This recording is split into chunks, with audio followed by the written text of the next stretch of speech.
Hey everyone, welcome back to the channel where we dive into stories that make you think, feel, and maybe even see everyday life a little differently. Today's video is something special. It's about the small details that shape our daily routines, the quirks we don't talk about, and the hidden emotions behind them. If you've ever caught yourself wondering why people do the little things they do, this one's for you. So grab a coffee, get comfortable, and let's get into it. You ever notice how mornings have a personality? What does that even mean? I mean, some mornings feel like they're in a good mood. Soft light, warm coffee, no drama. And others just wake up mad at you for existing. So you're saying my morning had road rage before I even left the apartment? Yeah, I get that. My alarm went off and I swear my ceiling fan looked disappointed in me. Same. My cat knocked over my sketchbook while I was making oatmeal. It looked intentional, like she was tired of my creative process. She's your accountability partner. I should hire her. My students don't listen to me either.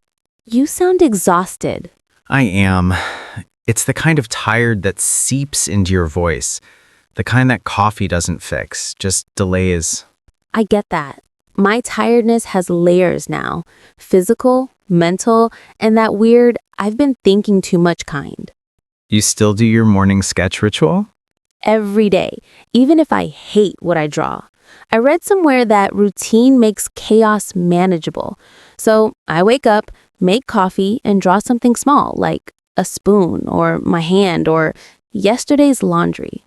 You draw your laundry? Don't judge me. Wrinkled fabric has emotional depth. That's the most speaker one thing I've ever heard. I wish I had that kind of ritual. My mornings are survival mode. Shower, cereal, yelling at my socks for hiding. You could start small. Do something every morning that's just for you, even if it's weird. Like what? Eat breakfast without your phone. Stare out the window for 5 minutes. Or, I don't know, talk to your plant house. I'd have to buy plant houses first. Perfect. Step 1, adopt a fern. Step 2, name it something dramatic. Like Lord of Photosynthesis. Exactly. He'll thrive under that kind of pressure. You know, it's funny how talking about plants feels easier than talking about work or life. It's safer. Plants can't disappoint you. True. Work's been weird. I keep wondering if I'm actually helping anyone. Some days it feels like I'm just repeating the same sentences into a void. You sound like me with clients. I draw their ideas, not mine. Then they change everything, and I end up deleting pieces I loved. So we're both teaching people things they don't want to learn. Basically. But we keep doing it anyway. Why do you think that is? Habit, maybe? Or hope? Routine becomes identity. You start to think, if I don't do this, who am I? Yeah. When I skip my morning routine, I feel unanchored, like I missed an appointment with myself. That's beautiful, actually. An appointment with yourself. I should put that in my calendar.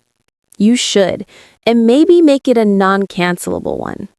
My students cancel on me mentally every day, so I'm used to it.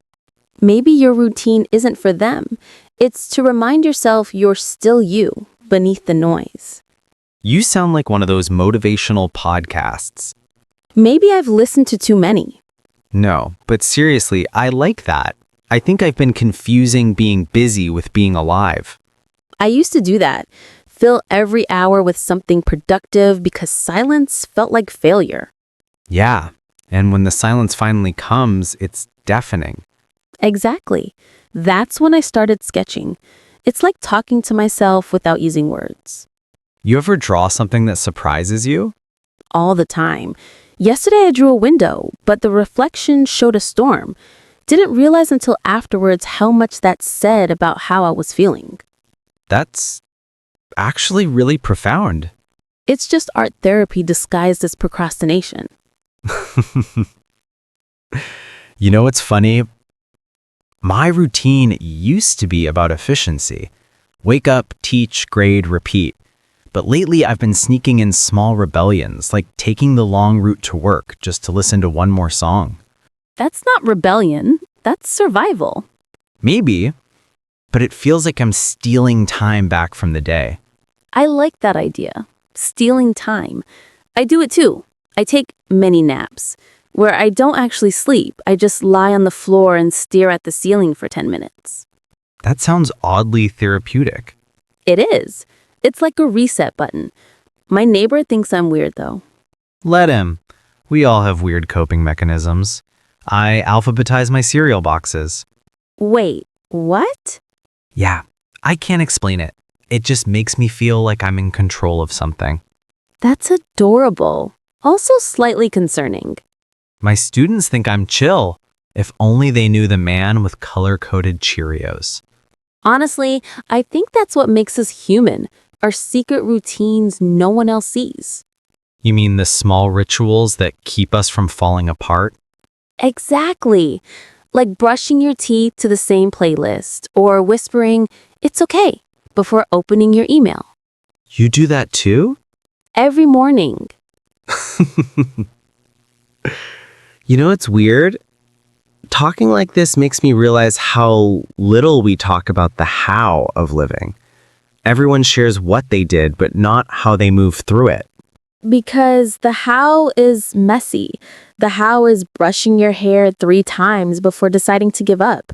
It's eating cereal for dinner because dishes feel like a battle. We're staring at your phone for 20 minutes, trying to convince yourself to go to bed. Yeah, the quiet battles. Do you ever feel like you're waiting for your real life to start? Every day. But then I remind myself, maybe this is it. The small things, the coffee, the phone calls, the laundry drawings. Maybe that's all there is. And maybe that's enough. That's a comforting thought. It's not always comforting, but it feels true. You know, I think I'm going to start naming my mornings. Give them identities. Maybe I'll call tomorrow Hopeful Tuesday. That's perfect. I'll draw mine. Ambitious Wednesday might need a caffeine boost. Deal. Let's check in next week, see how our mornings are treating us. It's a date, but only if you promise to give Lord of Photosynthesis some sunlight. He'll get VIP lighting. Then it's settled. Here's to routines, strange, sacred, and ours. Cheers to that. You're drinking coffee without sugar again. Who are you trying to impress? Your pancreas? No, I'm trying to convince myself I have self-control. Spoiler, I don't. I'll probably eat a cookie in 10 minutes. You sound like my mornings. Every day I tell myself I'll meditate before checking emails, but my brain goes, what if your boss sends something at 2 a.m.? You do check your email before brushing your teeth, don't you? Sheepishly. Sometimes during. Electric toothbrush, multitasking. That's chaotic energy. My mornings are ritualistic.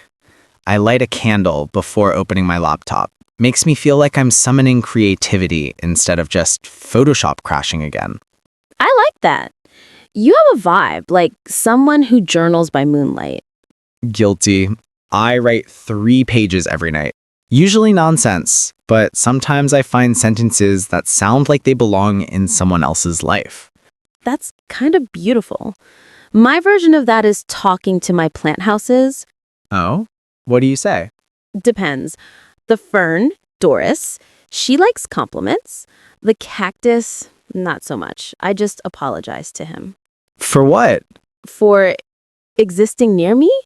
I keep forgetting to water him. He's basically a survivor of negligence.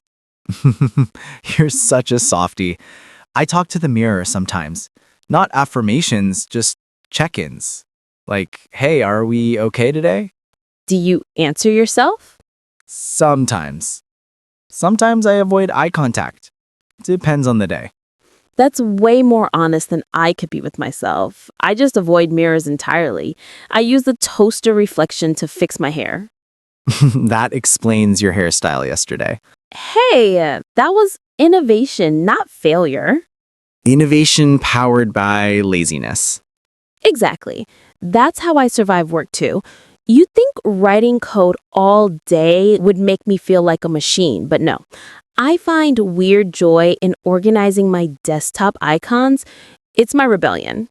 Oh, I get that. I color code my fridge. Greens in one section, reds in another. It makes me feel like I have control over something, even if it's just vegetables. So you're the kind of person who alphabetizes chaos. Pretty much. Though my sock drawer looks like a crime scene. Balance, the universe demands it. You ever feel like you spend half your life preparing for the other half? All the time. I keep telling myself I'm getting ready to live better, saving money, waiting for the right project, the right moment, but somehow I never catch up to myself. Same. I make all these lists, things I'll do once I'm less busy. But less busy never arrives. It's like waiting for a bus that's been canceled. Maybe the trick is pretending it's already arrived. Meaning? Like, live as if you already have time. I started reading during lunch again, even though technically I don't have time, but 10 pages a day feels like stealing something back from work. I love that. I started cooking dinner with no phone nearby, just chopping vegetables. And existing. It's weirdly grounding. That sounds peaceful. My dinner ritual is Netflix judging me for watching the same show again. What show? Brooklyn Nine-Nine. I pretend I haven't memorized every punchline. Maybe comfort isn't about new things. It's about familiar ones that don't demand too much from us. Yeah, like morning sunlight through dirty windows. Still warm, just imperfect. That's poetic. You should write that down. Nah, that's your department. I just ruin it by explaining it with bad syntax. You'd debug the poetry. Exactly. Can't help it. My brain looks for errors even in emotions. Maybe that's your way of feeling safe. Maybe. And yours, lighting candles, is your way of asking for hope without saying it out loud. Softly. You really notice things, don't you? Only when I care enough to look. They both sip their drinks, silence settling comfortably between them. You know what's strange? For all our routines, emails, candles, fridge colors, it feels like none of it's about productivity. It's about not falling apart. Yeah. Routines aren't about doing more. They're about staying intact. Maybe that's enough. Maybe it is. Outside, the morning light shifts. Their cups are empty now, but neither seems in a hurry to leave. Tomorrow, same time? Only if you promise to bring cookies. I told you I have no self-control. Perfect. Then we'll call it balance. You know, I've realized something. My mornings are basically a war between my alarm clock and my will to live. That's dramatic. How many alarms are we talking about? 4, 6:30, 6:45, 7, and one at 7:15 labeled last chance loser. I've never made it past that one alive.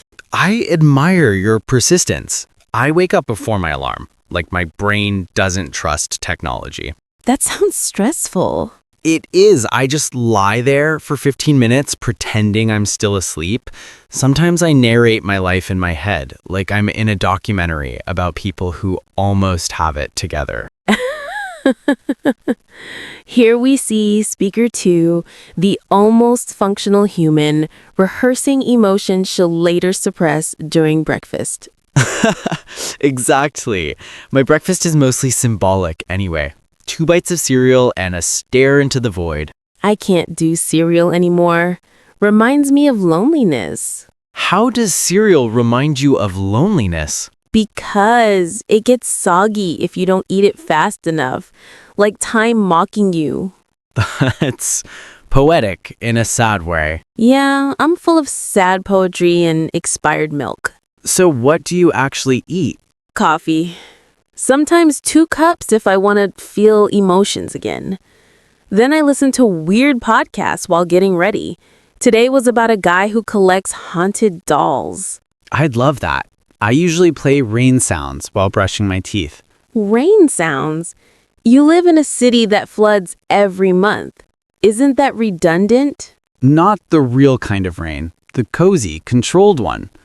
I guess I like things that pretend to be natural. That's deep. So your days like art, existentialism, and fake rain. Mostly. I draw for clients who don't know what they want, then take breaks to stare at the ceiling until I remember I'm supposed to eat lunch. Same energy, except my ceiling's an office wall, and my lunch is usually whatever hasn't been claimed in the communal fridge. That's risky. I like danger. Yesterday, I ate something that might have been tuna or sadness. You're definitely sadness deficient. You ever notice how routine starts to blur days together? Like, I blink and it's already Friday again, but I can't tell what I did on Tuesday. All the time. It's like my memory keeps only the emotional highlights. Panic, relief, mild guilt. Everything else dissolves. That's why I record random sounds during my commute. Train brakes, people's laughter, traffic hums. I mix them into weird audio loops later. Keeps the days distinct somehow. That's oddly beautiful. I keep receipts from cafes. I write little notes on the back about what I was thinking that day.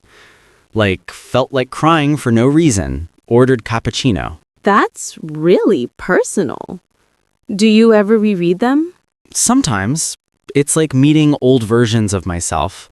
Some of them were doing okay. Some of them were pretending. That's brave.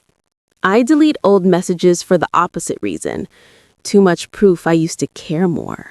You say that like caring's a weakness. Not a weakness, just tiring. You give a piece of yourself, and sometimes people don't even notice they're holding it. Maybe that's why I draw. To leave pieces that don't depend on anyone noticing. Silence. A few ducks swim across the lake, the ripples catching the light. Okay, this got too real. Quick, tell me something stupid about your day. Fine. I named my plant houses after fonts. Fonts. Yeah, the fern's Helvetica, the cactus is Comic Sans. That's criminal. Why Comic Sans? Because he's resilient and misunderstood. You're insane. Thank you. Your turn. Tell me something weird about your day. I ironed my t-shirt before work. That's not weird. That's adulting. No, I ironed it while wearing it. You didn't. I did. Burnt my shoulder a little. But hey, no wrinkles. That's dedication or self-hatred. I can't tell which is which. Bit of both, probably. You know, I like talking about this stuff, the boring parts. Everyone's always performing their highlight reel, but the tiny, awkward moments, they feel real. Yeah, like confessions disguised as casual chat. Exactly. Like when I tell you I eat dinner on the floor sometimes because chairs feel too formal. Or when I admit I leave the TV on at night just so my apartment doesn't sound like it's judging me. I get that. Silence can feel heavy. Yeah, but sometimes I turn it off just to see how long I can stand it. And It depends on the day. Some nights I last 10 minutes. Some nights I listen till it hums back. you ever feel lonely even when someone's sitting right next to you?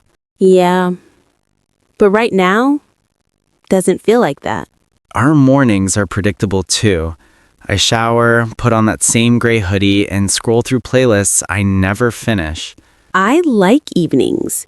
They feel honest, like the world stops pretending. You say that like the world's faking it the rest of the time. Isn't it?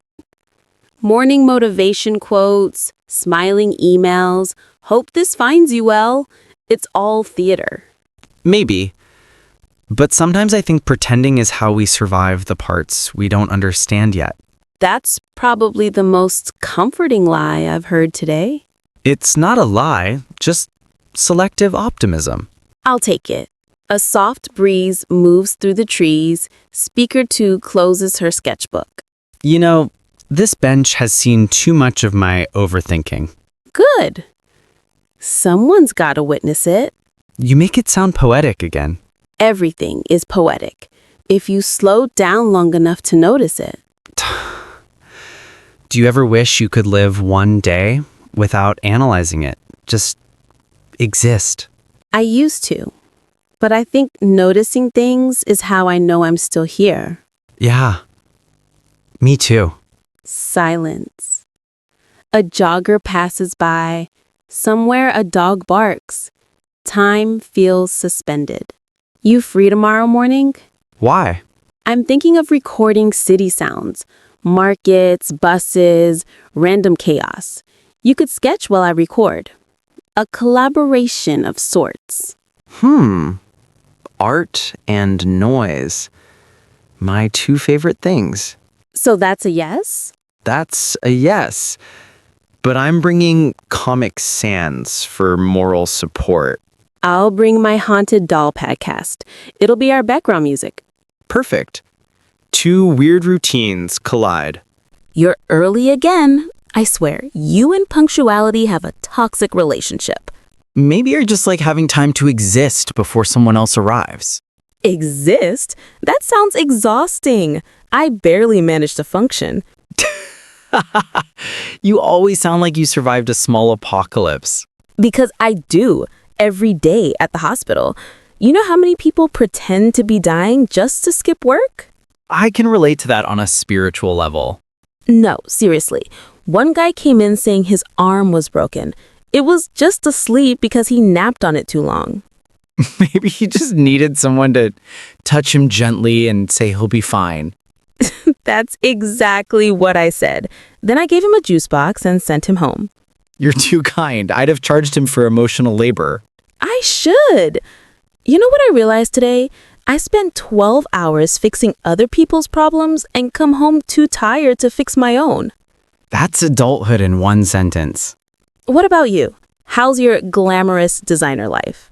You mean my sitting on the floor eating leftovers in pajamas life? It's thriving.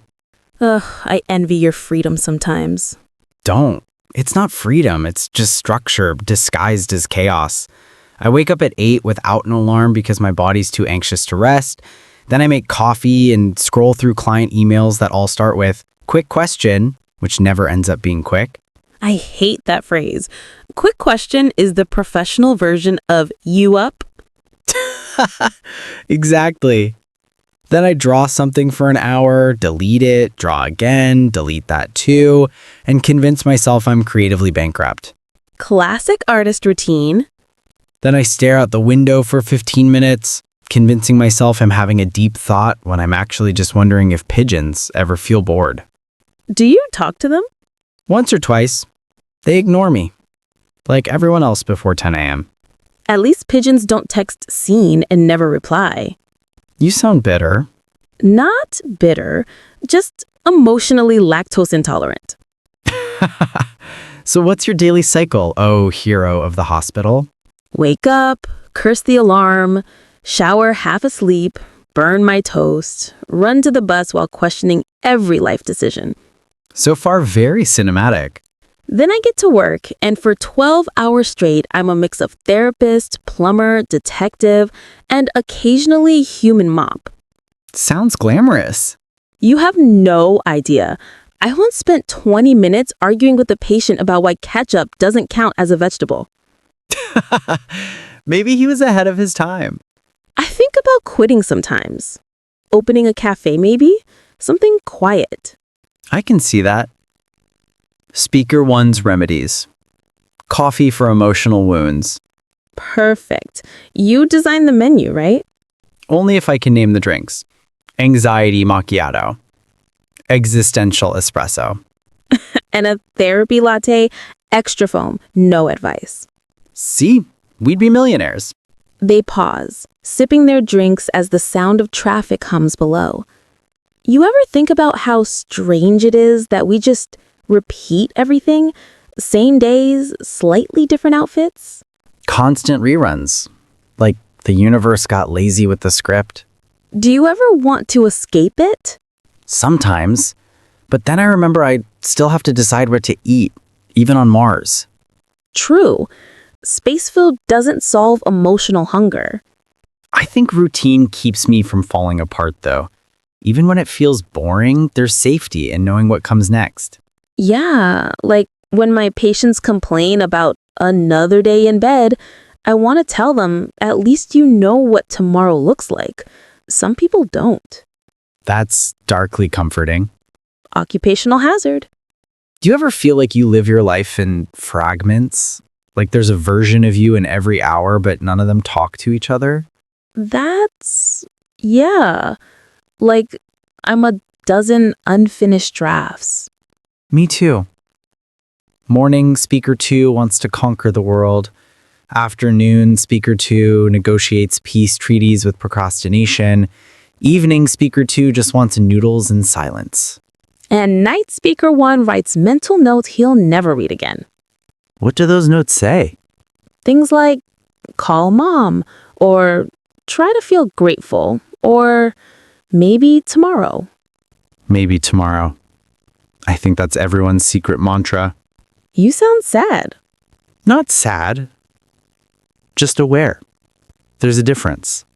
Awareness is dangerous. It makes routine feel heavier. Or more real. A soft breeze lifts napkins from the table. Speaker 1 catches one, scribbles on it with a pen from his pocket. What are you writing?